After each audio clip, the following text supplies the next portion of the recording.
And that's really what you want to be. You want to be your partner's teammate when it comes to their pleasure, and you want to be a great orgasm teammate, So for you, that you have the partner that is experiencing this and not wanting to have an orgasm, learning more about female orgasm is the first place to start.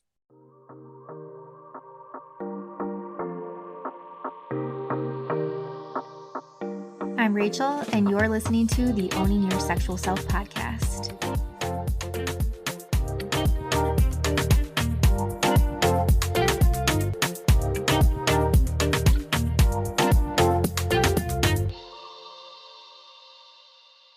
I have to interrupt this episode to tell you about my newest favorite obsession. It's been going on for a few months now. I had to wait to record this for you to make sure that I absolutely loved these things, but here they are. You need these. If you are someone that is trying to up your water intake, like myself, you hear all the time, you need to drink half your body weight in water each day.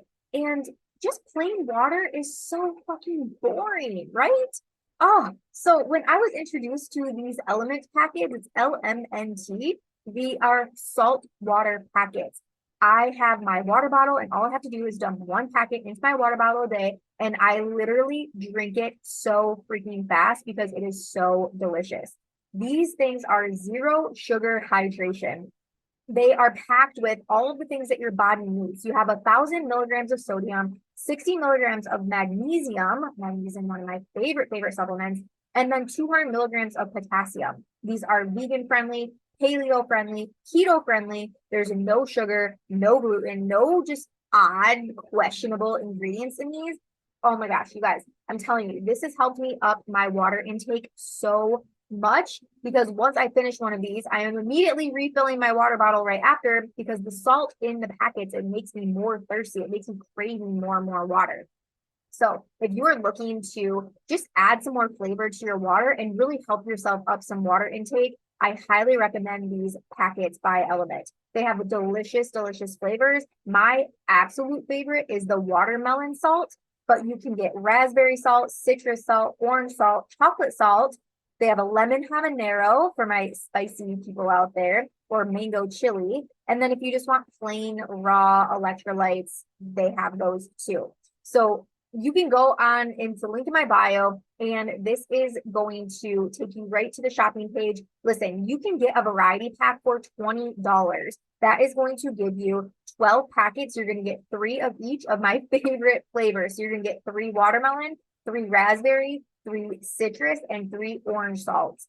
So you got 12 to try with $20. I mean, what a great investment. And then when you fall in love with them, you can go on there and you can order yourself a 30 pack, a month supply. And if you want to select on auto ship, you can do that, or you can just do a one-time purchase. So go over to the link in my bio, check these things out. Let me know what you think about them. I'm telling you, I have been obsessed with them. I got Danny hooked on them. They are my daily addiction. It's something that I look forward to every single day, to drink these and get my watermelon salt hydration on, y'all. So join me and the Element team and check these out. Let me know what you think. Enjoy the rest of this show. Hello, friends. Welcome back for another episode of Owning Your Sexual Self. It is a beautiful Michigan day today. Cannot wait to get outside. Pretty sure I got all my deliveries for the day, so we should be able to get this episode recorded without any dog interruptions, although you never know.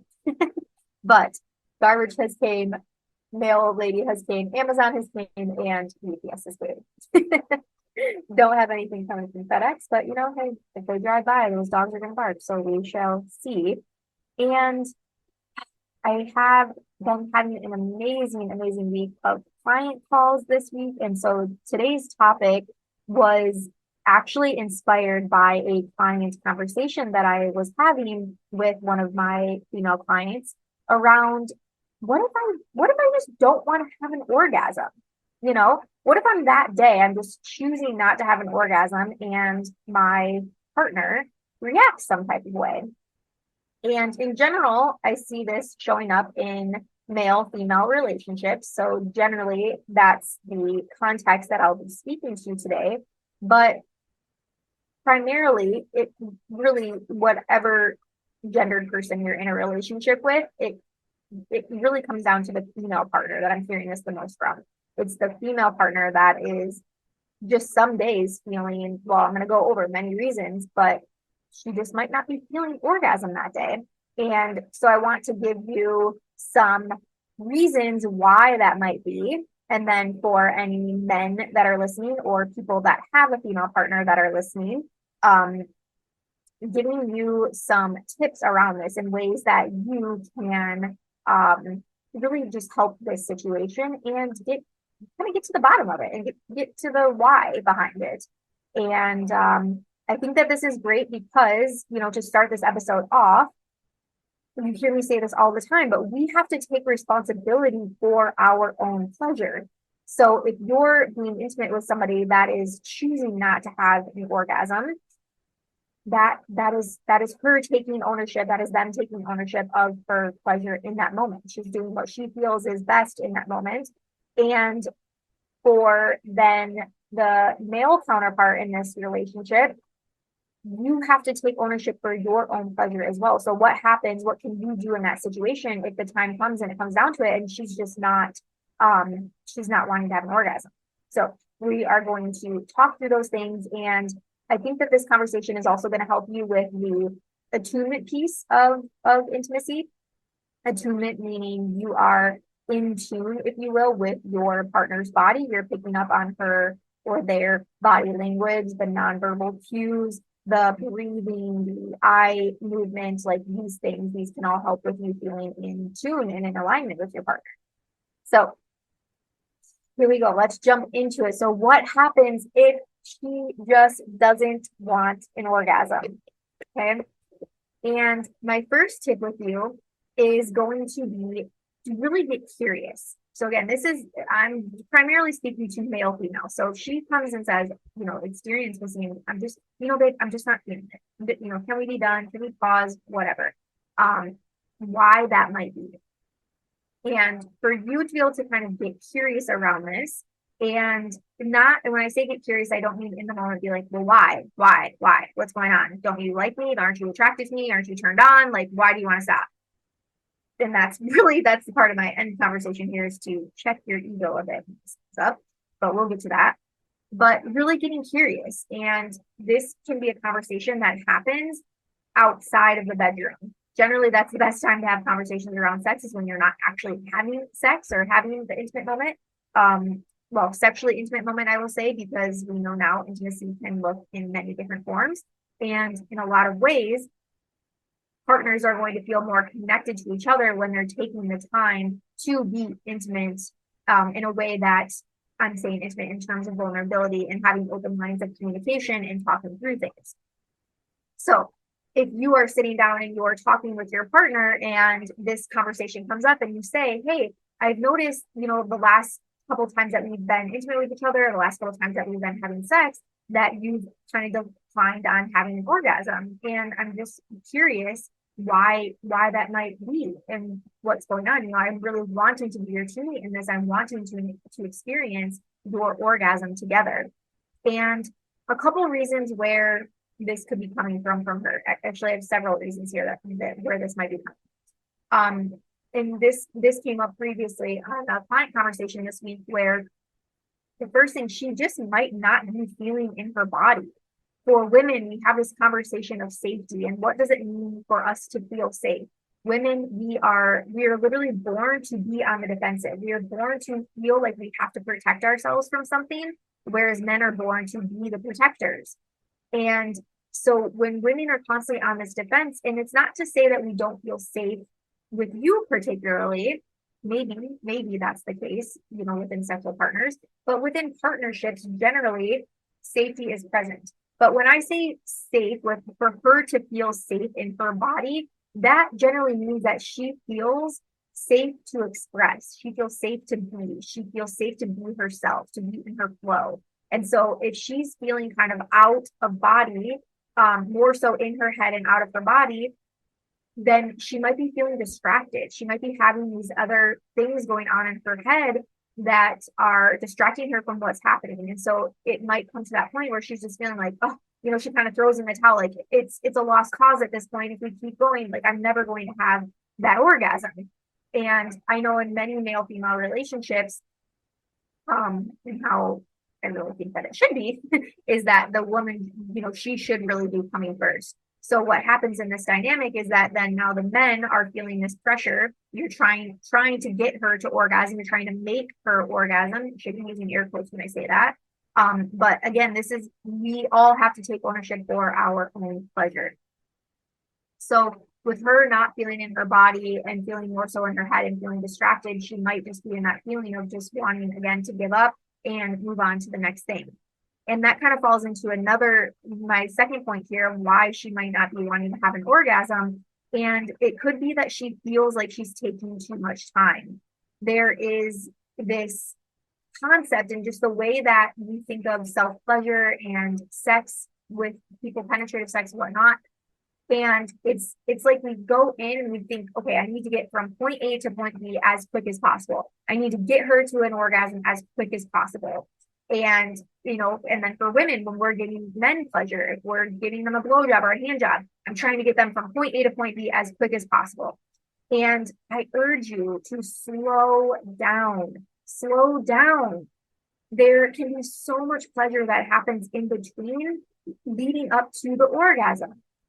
So for the woman that might be kind of tapping out and saying like, I'm not wanting to have an orgasm, go ahead and finish. Let's end this thing, whatever that looks like. It could be that she has that pressure on herself that she's taking too long, that it's taking too much time for her to orgasm. And so for you to be just that reminder of her that it's okay and that you're there for her pleasure, you want to witness her pleasure, and that there is no time limit to this. There is no such thing generally as taking too much time when it comes to orgasm, especially if pleasure is present during that time that it is taking to get you to orgasm. So the other thing that might come up here is that she might not know how to have an orgasm. So if this is, maybe you're in a new relationship with somebody and this is coming up for you, but maybe she doesn't know how. Maybe she never has had an orgasm before, and so that thought of having an orgasm in that situation, it buds up as a challenge for her. It gets a little crunchy for her. So, so she might not know how, and also she may have been faking orgasms in the past. I'm sorry if you hear baby barking. Of course, somebody drove by. We live on a corner house, and somebody drove by and honked the horn at one of my neighbors. So they think that we have guests. We don't. Anyways, she may have been faking orgasms in the past, and she listened to a podcast recently about not faking orgasms, or saw something on social media, because I have a podcast actually coming up on that about to stop faking orgasms. So, yes, she may have been faking orgasms in the past, and then maybe the time has come that she's like, no more. I'm done doing this. I'm done faking orgasms to make you feel better about yourself, essentially. Or I'm done faking orgasms to rush the process, to stop the process.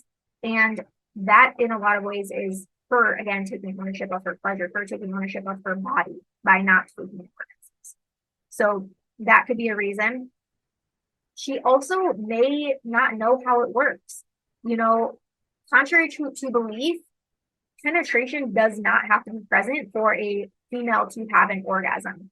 But what we see in porn and things that we see, in society and how we are taught or how we have seen that sex and orgasm happens is from penetrative sex.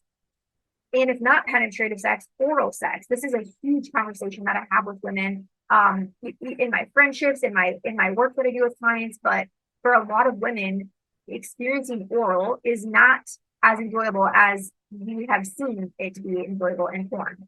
So that with this conversation, she might not know how it works. So if she is, let's say if you're doing oral stimulation or manual stimulation, fingering or eating out, and her body starts to feel that buildup that happens before an orgasm happens, she might be freaked out, not knowing like what this is. How can this be happening to my body if penetration is not happening?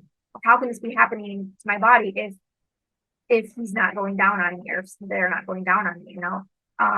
And this can come up too in the space of when we talk about energetic orgasms, you know, how can this be happening to my body if no touch is even happening, you know, or no, you know, stimulation isn't even happening. So not knowing how it works could be a piece of this, or experiencing orgasm in a new way at the first time. Like for the first time somebody experiencing a G-spot orgasm, you know, we get that sensation that we have to pee generally, and a lot of times women then are like, "Ooh, stop, I gotta pee, stop, you know. And so there just could be some confusion around her own body and the way that orgasm works in that moment. Okay. Yeah, and again, going back to it, she feels like she's taking too much time. This I want to mention too, it could also be, and I work with so many women around their shame and guilt around pleasure and around orgasm. So she could be experiencing something around her self-worth. She could be dealing with this, or this could be something that she would want, she needs to look into and heal as a part of her sexuality. Not feeling worthy of orgasm, or not feeling deserving of an orgasm. This could be something that is present for your partner. And if then it comes down to a case of, you know, you going down on her, and maybe that's what she thinks that she needs to have an orgasm. So if it's a particular day where maybe she hasn't taken a shower yet, or she just got home from the gym, or she feels like she smells bad or tastes bad, maybe then that could be a reason for her to be like, no, you know, I'm good, not right now. But she doesn't want to just come out and vocally say that it might be you know, it is a hygiene thing because of uncomfort, or again, shame that could be present, embarrassment. So there's so many reasons why she might be choosing not to have an orgasm. And, you know, another piece of this is, for the men listening, and again, I'm primarily speaking to male-female relationships, but it might be a case where in your relationship, maybe you've been a little bit selfish when it has come to your intimacy, and maybe you're someone that has, you know, finished first, or finished before she has, and maybe there has been a recent transition in your relationship where the tables have turned, and now you're wanting her to experience pleasure first and have that first orgasm before you finish. And again, when coming back to the selfishness, it's like we've all done it in a way. We've all had that selfishness, and I know this has been present for a lot of men that I've worked with. Again, you're trying to get from point A to point B as quick as possible when it comes to your own masturbation. So then when sex is happening, that your body is wired to think the same, and you get from point A to point B as quick as possible. But generally during sex, men are trying to not come, right? You're trying to last as long as you can, but the way that you're masturbating is not wiring your body to think the same way. This brings me back to my point of slowing down when it comes to your own self-pleasure as well. Okay. And so, yeah, if this selfishness has been showing up, it's like there might be a point where she's just kind of given up. She's given up to the thought or the idea of having an orgasm during intimacy with you. And there are ways of changing that, which I'll get into. And the last one, it could just be that just orgasm isn't for her. Some women just don't, orgasm is not a priority for them. They want to be physically intimate with you because of the connection maybe that they feel, or they know that you feel the connection, but generally in orgasm, like it still feels good to them what is happening, and they like that closeness to you, but orgasm just is not a top priority of theirs. So again, her taking ownership of her body and stating orgasm is not a priority for me, we want to respect that. We want to give her that and allow her that for that time being. And lastly, she just might not be in the mood for one. I hate to say it like that, but the way that the female desire works is in the way that we are within our menstrual cycles. Like it could just be that we are just not in the mood. So this is another reason why, you know, cycle tracking can come into play, and carving out time to have deep, vulnerable, connective conversations with each other can be helpful when it comes to this concept of what if she doesn't want to have an orgasm. But there are things, as I said, there are things that you can do, that partners can do to help with this and really become their teammates. And that's really what you want to be. You want to be your partner's teammate when it comes to their pleasure, and you want to be a great orgasm teammate, you know? So for you, that you have the partner that is experiencing this and not wanting to have an orgasm, learning more about female orgasm is the first place to start. Learning more about the fact that it doesn't have to be penetrative in order for her to have an orgasm. The fact that 85% of women need clitoral stimulation to have an orgasm, or prefer clitoral stimulation to have an orgasm. Where the G spot is located, how to trigger a G spot orgasm. Learning more about female orgasm can be a huge, huge, huge benefit to you.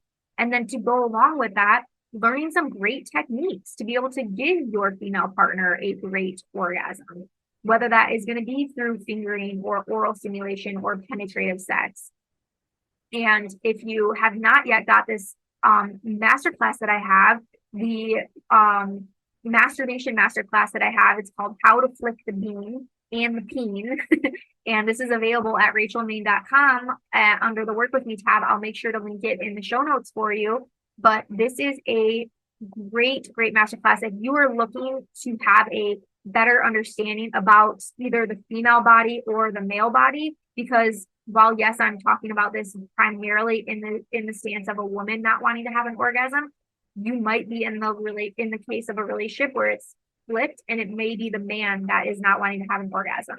And this could be because of erectile dysfunction, delayed ejaculation, many of the reasons that I've stated so far for the women as well. So this masterclass that I did with another sex coach friend of mine, also named Rachel, I covered the female pleasure part and techniques to give female pleasure, and she covered the male genital parts and how to give a male pleasure. So there's a lot of different hand job techniques in there. There's a lot of different fingering techniques in there.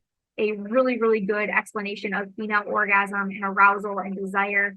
And I would highly, highly recommend that if you're listening to this and you're just wanting to experience those new techniques and learn these new techniques, but also if you are in the relationship where you're finding that your partner is generally not into having an orgasm and you're wanting to become a better teammate for her or for them. So learning more about the orgasm, learning good techniques is highly recommended. Another piece of this, so if she's falling in the category of taking too much time or not feeling worthy or out of her body, affirmations can be such a huge help. So in the moment, reminding her that she is beautiful, reminding her that she is sexy, reminding her that there is no time length on this, that you are there with her, you are there present with her, that you love, seeing her in this way, you love being intimate with her, and you love connecting with her. And so reminding her that she is beautiful and that she is worthy and that she is deserving of this.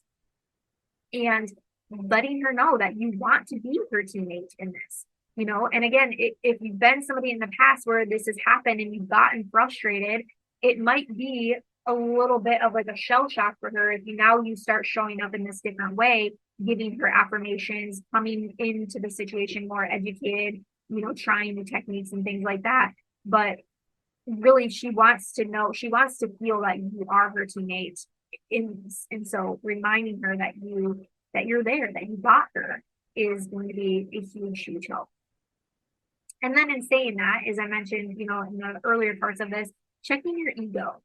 I've heard from a lot of men that, I can't feel pleasure unless she has an orgasm, or in a lot of ways, what this comes down to is that men don't feel adequate, or they don't feel that sex was successful if their partner is not having an orgasm. So checking your ego a bit on this, and again, knowing that she's taking ownership for her pleasure, you're taking ownership for your pleasure, and not putting that pressure on her, not getting upset in the situation, being more understanding of her situation, as I said, then creating time and having intentional time outside of being intimate with each other to have a conversation around why why this might be happening for her, and giving her that space to really open up and be vulnerable with you is can be tremendously helpful. But at the end of the day, as I said, both people taking ownership of their own pleasure. You've got to let her make her decision. If it comes down to the time where, again, she's just not in the mood for it, or any of these other reasons, if she's just not wanting the orgasm in that moment, she's not wanting the orgasm in that moment. Yes, you can try all of these things, but even after trying all these things, if it's still a no for her, she's still just a no, I'm good. Try your hardest to accept that and be understanding of that. I can't stress that enough. Again, taking that pressure off and not adding on to likely the years and years and years of generational shame and guilt that she has built up in herself around sexuality. So, and I will say, if you are listening to this and you are the partner in the relationship that you're generally like, nah, I'm good on the orgasm, and this is something that you're wanting to work through, please, I would love to work with you. This is, again, these are common conversations that I'm having with clients that I'm working with. And so I'm very well equipped in helping you through this when it comes to coaching. And if this is a thing for you of just not wanting to orgasm, I'm willing to guess that there are some things that that shame is coming up and guilt is coming up that you're wanting to work through, that is definitely present in your life. And so working with a sex coach or a relationship coach like myself, that is what I do. These are the conversations, again, that I'm having on a daily basis. So I would love to help you through that, help you get to a side where more pleasure and more orgasms are occurring for you, and that you feel safe to receive those things, and you feel safe to give those things to your partner as well. So in my work, I work primarily with women, but I also do work with men and couples as well. So if that is something that is of interest to you, under that same Work With Me tab, you can click the link to have a free consultation call with me, and we can just talk through whether it's coaching or maybe one of my programs would be a good fit for you. I have many options for people that are looking to do this work. So definitely, utilize that free call, and I can give you what I have, offer you what I have that I think will help with this or whatever else it is that you might be experiencing within your intimacy or relationship. So again, check out that rachelmain.com under the Work With Me tab, and the How to Flick the Bean and the Peen Masterclass is going to be a really, really good resource for you around this. And also just continuing to listen to this podcast, other sex podcasts, reading books around sexuality, just to help normalize some of these things for you and just give you a new lens. The sex positive lens really is how I describe it, giving you that new lens to look through when it comes to sexuality and relationships. So I hope that you enjoyed this. I'm going to get out there and enjoy this beautiful weather, looking across the canal at some of my neighbors outside, playing in the yard with the dogs, and that is looking good to me. I think I'll take the dogs for a walk now. We'll enjoy that as well. So thank you so much for continuing to listen to this podcast, y'all. If you love this, please leave a review, whether you're on Spotify or Apple Podcasts. You have no idea how much that helps the podcast to grow and get it into the ears of more and more people. So either leave a review or subscribe on YouTube if you're watching on YouTube. I appreciate that as well. Okay, y'all. Until next time, I will catch you on the flip side. Have a good one. Thank you so much for listening to today's show. If you loved it, be sure to subscribe so that you never miss an episode. And if you really fucking loved it, make sure to tag me on social media at @TheRachelMain. I'll see you next week.